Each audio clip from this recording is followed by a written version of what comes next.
नमस्ते बच्चों।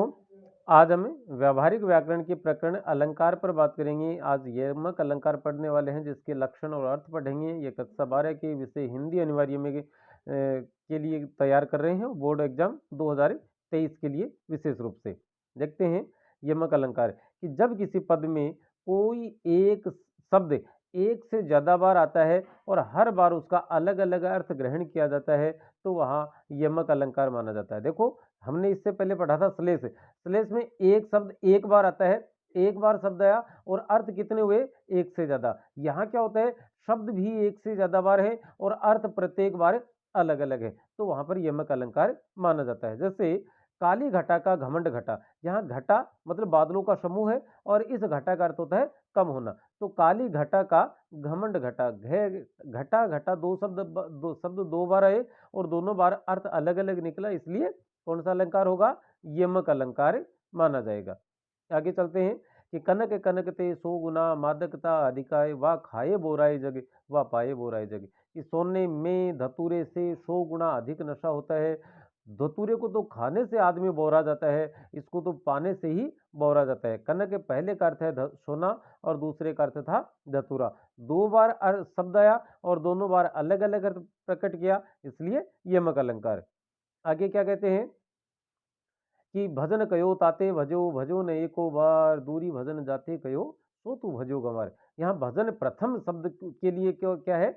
स्मरण करना या पूजना। कि भजन कयो, कि जिसको भजने के लिए कहा था, जिसका स्मरण करने के लिए कहा था, ताते भजो, उससे तो तू दूर भागा।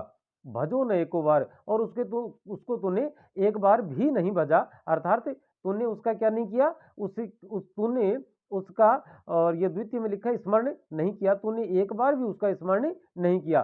दूरी भजन, दूरी भजन द्वितीय भजन के लिए भागना, जिससे दूर भागने के लिए जाते गए हो, जिससे दूर भागने के लिए कहा था, सो तू भजो गंवार, उसको तूने स्मरण किया। कि एक गुरु अपने शिष्य को करे कि मैंने तुझे जिसका स्मरण करने के लिए कहा था उससे तो दूर भागा, उसका तूने एक बार भी स्मरण नहीं किया, और जिससे दूर भागने के लिए कहा था उसी को तूने बार बार स्मरण किया, तो हे गंवार तूने ये सही नहीं किया। और अगला है कि तो प्रवारो उर्वशी सुनी राधिके सुजान तू मोहन के उर्वशी है वे उर्वशी समान। ये बिहारी सत्सई से लिया हुआ दोहा है। तो यहाँ पर पहली उर्वशी का अर्थ है उर्वशी नामक एक अप्सरा, और यहाँ पर उर्वशी मतलब उर में बसी हुई, हृदय में बसी हुई। यहाँ पर अलग अलग है शब्द लेकिन वर्ण वही है। और उर्वशी यहाँ पर मतलब उर्वशी गले में सीने पर पहने जाने वाला एक आभूषण माना जाता है, इसलिए तीन शब्द आए और तीनों बार अर्थ अलग अलग निकला, अतः अलंकार कौन सा हो जाएगा? यमक अलंकार माना जाएगा। एक क्या लिखा नोट यहाँ पर कि अभिधा शब्द शक्ति से युक्त वाक्यों में यमक अलंकार की प्राप्ति होती है यदि उसमें अलंकार प्रयुक्त हुआ है तो, बशर्ते उसमें अलंकार होना चाहिए।